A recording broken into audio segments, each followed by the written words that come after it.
Good morning to all of you. Here we discuss the PIB। आज हम 18 अगस्त 2020 की important news देखेंगे। पहली न्यूज़ क्या है हमारी? पहली न्यूज़ हमारी नेशनल डिजिटल हेल्थ मिशन। अभी क्या हुआ है कि 74th इंडिपेंडेंस डे के मौके पर हमारे प्रधानमंत्री नरेंद्र मोदी ने बहुत सारी स्कीम को लॉन्च किया है। तो उसमें से एक है national digital health mission. It is also under the Ayushman Bharat scheme. तो इसमें क्या इम्पोर्टेंट है? This is a part of 3 digital announcement by the PM including a new cyber security policy and optical fiber connectivity to 6 lakh villages in the country।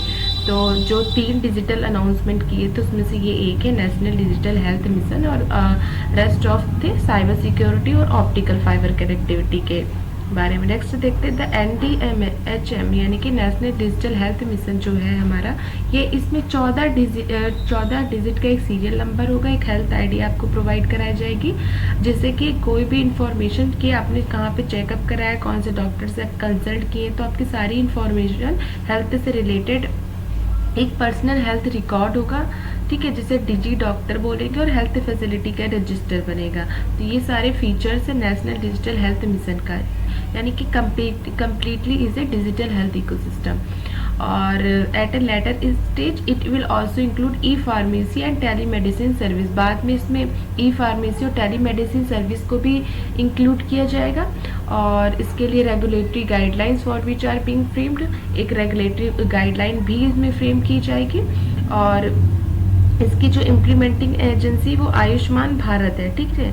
और this platform will be available in the form of app और website. App के form भी है और website में भी है, तो आप इसको गूगल सर्च करके देख लो, और ऐप में भी जाकर देखो कि क्या है ऐसा या नहीं है।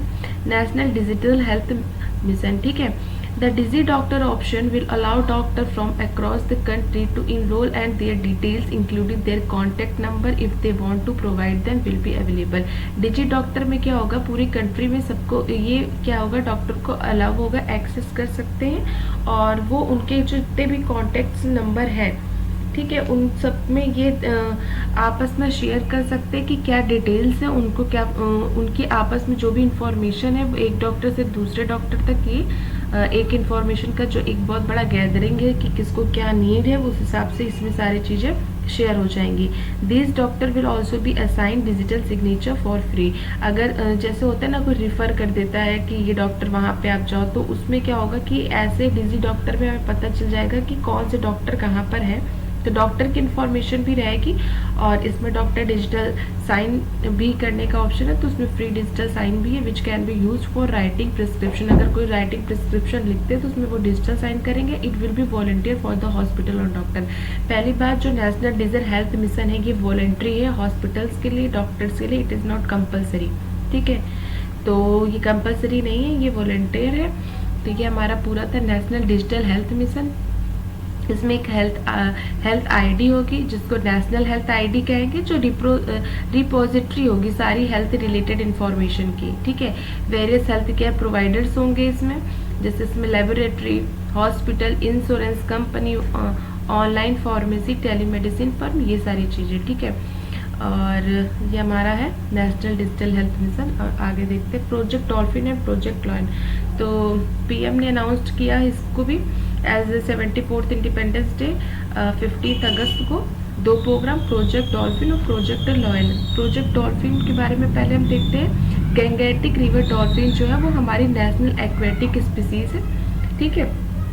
It is species of fresh water dolphin primary found in the Ganga and Brahmaputra river. ये फ्रेश वाटर डॉल्फिन है, ये गंगा और ब्रह्मपुत्र रिवर की टेरिटरी पे मिलती है, उनके डेल्टा पे मिलती है, और इंडिया, बांग्लादेश और नेपाल, इन तीनों जगह पे मिलती है, ठीक है।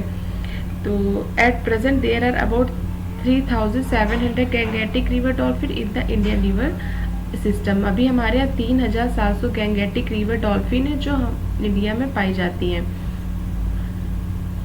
These dolphins are signed along deep river reaches in Assam, Bihar, Jharkhand, Madhya Pradesh, Rajasthan, Uttar Pradesh and West Bengal. ये देखेंगे कि यहाँ पे कौन कौन से स्टेट में है। The project dolphin announced by PM will however cover both fresh water river and marine यानी कि ओशन। इसमें जो प्रोजेक्ट डॉल्फिन के तहत जो कवर की गई हैं वो फ्रेश वाटर रिवर भी हैं और समुद्र वाली भी हैं, दोनों डॉल्फिन को इसमें कवर की गई। मोस्ट इंपॉर्टेंट आईयूसीएन का स्टेटस हो जाता है। अगर पीएम ने कोई न्यूज़ को अनाउंस किया है तो वो बहुत ही इंपॉर्टेंट है पॉइंट से, पेपर के हमारे पॉइंट से, और इसमें हम देख लेंगे आईयूसीएन स्टेटस क्या है। तो हमारी जो रिवर डॉल्फिन है उसका आईयूसीएन स्टेटस इंडेंजर्ड है। नेक्स्ट हम देखते हैं अपने प्रोजेक्ट लॉयन के बारे में। तो एशियाटिक लॉयन है जो हमारे यहाँ मिलता है। तो Asiatic lion are found in the protected area and agro pastoral landscape of Saurashtra. Saurashtra district Gujarat यानी कि जहाँ पे गिर नेशनल पार्क है वहाँ पे मिलती हैं। और अभी इनकी जो पॉपुलेशन है वो 674 हो गई है। इनकी पॉपुलेशन जो अभी 5 साल का जो सर्वे हुआ था, 5 साल पे जो सर्वे होता है उन पे जो अभी रिजल्ट आया उसमें करंट में 674 है, ठीक है। और इनकी 29% जो संख्या है पॉपुलेशन वो इंक्रीज की है। 2015 में इनकी 523 संख्या थी और 674 जो है 674 वो 2020 में है। जो हमारी एशियाटिक लॉयन है उनका आईयूसीएन स्टेटस क्या है, इंडेंजर्ड है। तो ये हम याद रखेंगे। The project line will have many additional component including creation of new requirement infrastructure। इसमें और बहुत सारी चीज़ें जैसे इंफ्रास्ट्रक्चर को, इसमें टेक्नोलॉजी को यूज़ करेंगे, ठीक है। एक्सपर्ट होंगे जो कंजर्व करेंगे और वर्ल्ड स्टैंडर्ड के हेल्थ केयर होंगे, हेल्थ मैनेजमेंट सिस्टम होगा प्रोजेक्ट लॉयन के तहत, जिससे हम कि लॉयन का कंजर्वेशन अच्छे से कर सकें। नेक्स्ट देखते हैं हमारी कौन सी न्यूज़ इंपॉर्टेंट है। नेक्स्ट है AUM यानी कि air unique quality monitor system. Air unique quality monitor system, सबसे पहली बात जो इस पर ध्यान रखनी है वो ये है कि वो ये जो है इंडिजीनियस है, ठीक है, इंडिजीनियस है। और हमारे डिपार्टमेंट ऑफ साइंस और टेक्नोलॉजी ने इसको लॉन्च किया है। और जो इंडिजीनियस ये एक फोटोनिक सिस्टम है, फोटोनिक सिस्टम पे आधारित है। और क्लीन एयर रिसर्च इनिशिएटिव ने इसको डेवलप किया है। तो air unique quality monitor system मतलब एयर की क्वालिटी को मॉनिटर करने के लिए कि कितना जो पॉल्यूशन हो रहा है कहाँ पे कितना है, तो उसको मॉनिटर करने के लिए, वायु प्रदूषण को कम करने के लिए ये सिस्टम लाया गया है जो पूरी तरह से इंडिजिनस है और फोटोनिक सिस्टम पे आधारित है। और इसको लॉन्च किसने किया, डेवलप किसने किया, क्लीन एयर रिसर्च का इनिशिएटिव है ये। तो देखेंगे the AUM system is a innovative application of the principle of laser back scattering, statistical mechanics, opto electronics, artificial intelligence, machine deep learning और इंटरनेट ऑफ थिंग्स यानी कि IoT। इसमें ये सारे प्रिंसिपल यूज किए गए हैं जैसे हमारी AI, IoT, मशीन लर्निंग, ठीक है। It can identify, classify and quantify various pollutant simultaneously and meteorological parameter which very high precision, sensitive and accuracy। तो इसमें सारे उनको क्लासीफाई करा जाएगा पॉल्यूटेंट के जितने भी वेरिएंट है। It also been found to be highly sensitive and accurate and capable of simultaneously detection and quantifiable of air quality parameter. तो ये एयर क्वालिटी के कुछ पैरामीटर डिसाइड कर दिए जाएंगे जिनके आधार पर हम एयर क्वालिटी में कितना पॉल्यूशन का मात्रा है वो हम इससे डिटेक्ट करेंगे। तो ये हमारे याद रखना है कि ये जो सिस्टम है ये फोटोनिक है, फोटोनिक सिस्टम पे आधारित है। लेजर टेक्नोलॉजी, न्यू जो टेक्नोलॉजी है जैसे IoT ये सारी यूज की जाएंगी। और इसमें हमारा ये इंडिजिनस है, किसी की हेल्प से नहीं बनाया गया, ये फुल्ली इंडिजिनस है। तो ये क्लीन एयर रिसर्च इनिशिएटिव, तो इसमें क्लीन एयर रिसर्च इनिशिएटिव और Gayatri Vidya Parishad, scientific and industrial research centre, GVP college of engineering Visakhapatnam, इन लोगों ने मिलकर के इसको डेवलप किया है इंडिजिनियस फोटोनिक सिस्टम को for real time remote monitoring for air quality parameter.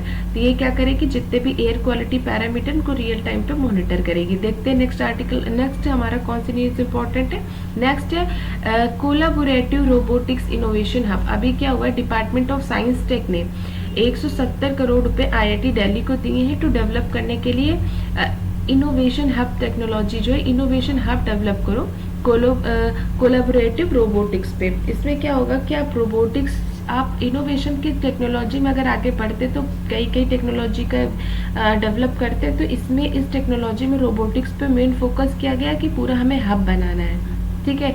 जो हब होगा will be established to cover the 4 vertical जैसे कि इसमें मेडिकल रोबोटिक्स बनाएंगे, एग्रीकल्चर एंड डिजास्टर मैनेजमेंट, ठीक है, दूसरा, तीसरा डिफेंस से, और चौथा स्मार्ट मैन्युफैक्चरिंग। तो होगा क्या, जब इन क्षेत्रों में, चार क्षेत्रों में अगर रोबोटिक्स बन जाएंगे, तो जैसे मेडिकल रोबोटिक्स है, तो इसमें आप जैसे कि मेडिकल शॉप में अगर कोई कस्टमर जाता है दवा लेने, तो वहाँ पे बहुत ज़्यादा क्राउड इकट्ठा हो जाता है। अभी कोविड-19 के समय भी ऐसी प्रॉब्लम आ रही है कि लाइन में लोग लगते हैं, तो रोबोटिक्स का जो सिस्टम है, आई थिंक वो बेटर रहेगा, जिससे कि वायरस का जो इन्फेक्शन है वो भी स्प्रेड नहीं होगा, और ये जो है मैन की जो वर्क है उसको कम करेगा। और एग्रीकल्चर और डिजास्टर मैनेजमेंट में भी अगर कहीं कोई आपदा आ जाती है, तो वहाँ पे भी इसका काम हम इसको प्रोवाइड कराएंगे, तो वो उसको उस पूरे ऑपरेशन को रेस्क्यू करेगा। और एग्रीकल्चर में अगर रोबोटिक्स यूज़ करेंगे, तो इसमें भी मशीनरी और एग्रीकल्चर में रोबोटिक्स के यूज़ से अपनी जो मैन पावर होगी वो कम हो जाएगी, और जो हमारी क्रॉप्स की प्रोडक्टिविटी है वो भी ज़्यादा इंक्रीज होगी। और डिफेंस के सेक्टर में यूज़ करेंगे, अगर जो हमारे स्टेट वेरियर की तरह जो हमारे आर्मी में जवान जो होते हैं वो खड़े रहते हैं, तो उसकी जगह अगर स्टेट वेरियर में फर्स्ट लाइन पे अगर हम इन्हें खड़ा कर देंगे, उसके पीछे हमारे अपने सोल्जर्स रहेंगे, तो उतना नुकसान हमें नहीं होगा। तो as a defence we can use robotics. And smart manufacturing, अगर कोई भी स्मार्ट मैन्युफैक्चरिंग में भी हम इनका यूज़ कर सकते हैं, जैसे कि हमारी जो प्रोडक्शन है वो और बढ़े। तो 4 डायमेंशन है जिसमें हम रोबोटिक्स को यूज़ करेंगे, मेडिकल फील्ड में, एग्रीकल्चर, डिजास्टर मैनेजमेंट, और अपना स्मार्ट मैन्युफैक्चरिंग डिफेंस के फील्ड में। तो ये डिपार्टमेंट ऑफ साइंस टेक का था, ठीक है। तो ये पूरा आर्टिकल हो गया। नेक्स्ट देखते कौन सा आर्टिकल है। ये इसमें यही बताया गया, the technology innovation hub on cobotics of IIT Delhi is known as I hub foundation for cobotics, यानी कि वो रोबोटिक्स का ही है। The IHFC will perform research in the area of collaborative robotics, that is cobotics, as well as proactively translate the outcome into product. Robot should be able to work together with human. तो ये क्या होंगे, अब human के साथ भी ये काम कर सके, इस टेक्नोलॉजी पर भी वर्क किया जा रहा है कि दोनों मिलकर के काम करें, मतलब हाफ हाफ काम हो जाएगा, तो ज़्यादा प्रेशर नहीं पड़ेगा। नेक्स्ट है साराभाई क्रेटर। अभी क्या हुआ है, जो इसरो का चंद्रयान 2 और था, उसने ऑर्बिटर में चंद्रमा पर एक क्रेटर की इमेज ली, जिसका नाम साराभाई रखा गया है, ठीक है। चंद्रमा 2 का जो ऑर्बिटर था, उसने चंद्रमा पर एक क्रेटर की इमेज ली है, जिसका नाम रखा है साराभाई। साराभाई हमारे साइंटिस्ट थे, विक्रम साराभाई, उनके नाम पे, तो साराभाई नाम उनका रखा गया है। चंद्रयान 2 का जो क्रेटर ऑर्बिटर था उसने, और कहाँ पे इमेज ली है, चंद्रमा पर, चंद्रमा के क्रेटर की। तो पूरे मार्स के क्रेटर का नाम साराभाई नहीं, चंद्रमा के क्रेटर का नाम साराभाई है। तो Chandrayaan 2 has captured image of the moon, and one of the crater has been named after the Vikram Sarabhai, the father of the Indian space program, ठीक है। Minister of State in the PM office Jitendra Singh has said as Sarabhai birth century year completed on 12 अगस्त। इनकी जो birth का जो year बनाया जाता है पूरी, वो 12 अगस्त को था, तो इस पे और भी अच्छा हो गया। This is a thanks giving tribute to the scientist. इन्होंने एक ट्रिब्यूट गिफ्ट किया, मतलब थैंक्स उनको कहने के लिए, जो हमारे इंडियन स्पेस प्रोग्रामिंग के फादर कहे जाते विक्रम साराभाई, तो उनकी बर्थ एनिवर्सरी पर इसको हमने नाम दिया इनका। और रिसेंट अचीवमेंट इसरो के क्या है, which have placed India as a frontline nation of the world and is vindication of the Sarabhai visionary dream, ठीक है। उसके हमको जो विक्रम साराभाई थे, उनके ड्रीम को हम पूरा करते हुए आगे बढ़े। The department of space directly comes under the prime minister office. जो डिपार्टमेंट ऑफ स्पेस है वो डायरेक्टली किसके अंतर्गत आता है, प्राइम मिनिस्टर के ऑफिस, यानी कि PMO के ऑफिस। तो आज का इतना ही, आज इतने ही इम्पोर्टेंट न्यूज़ थे PIB में 18 अगस्त के। So thank you for listening and joining, and please do